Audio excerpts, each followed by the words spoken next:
Praise the lord. Minute with God's word. నేటి దిన వాగ్దానము.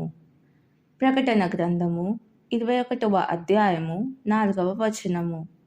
ఆయన వారి కనుల ప్రతి బాష్ప బిందువును తుడిచివేయును. ఇప్పుడు నీవు ఎటువంటి పరిస్థితుల గుండా వెళ్తున్నా సరే, మీలో కొందరు ఎంతో కష్టంలో, ఎంతో నిరుత్సాహంలో, ఏదో దుఃఖంలో, ఎంతో నష్టంలో ఉండవచ్చు. ఇవన్నీ జీవితంలో భాగాలని, క్షణిక సంఘటనలని జ్ఞాపకం చేసుకోండి. కాబట్టి సంతోషించి పైకి చూడమని నేను నిన్ను ప్రోత్సహిస్తున్నాను. ఎల్లప్పుడూ ప్రభువునందు ఆనందించుడి అని పౌలు చెప్పిన విధంగా ఈనాటి వాగ్దానం గురించి ఆలోచిద్దాం. దుఃఖంలో, బాధ, ఏడ్పు, కన్నీరు, మరణం లేని స్థలానికి మనం వెళ్ళబోతున్నాం. దేవుడు మన నేత్రాల నుండి ప్రతి బాష్ప బిందువు తుడిచివేస్తాడు. దేవునికే స్తోత్రం. ఇప్పుడు చెప్పండి, విషాదం, దుఃఖం, నిరాశ చెందే ముఖం గురించిన ప్రశ్న ఏముంటుంది? ఆయన కొరకు నూతన చిరునవ్వుతో ఉండండి. క్రొత్తగా చప్పట్లు కొట్టండి.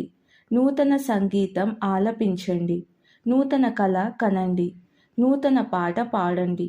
ఈ విధంగా చేయుట ద్వారా పరలోక గాన బృందంలో చేరగలం. బంగారు వీధిలో నాట్యం చేయగలుగుటకు ఆయన కొరకే నూతన నాట్యం చేయండి.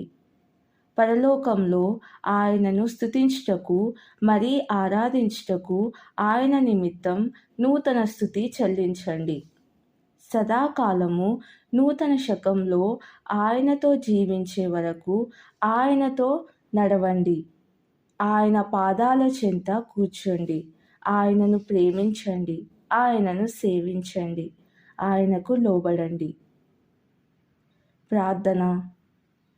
ప్రభువా, దేవా, భవిష్యత్తులో ఉన్న శాశ్వత నిరీక్షణ కొరకు నీకు నా వందనాలు.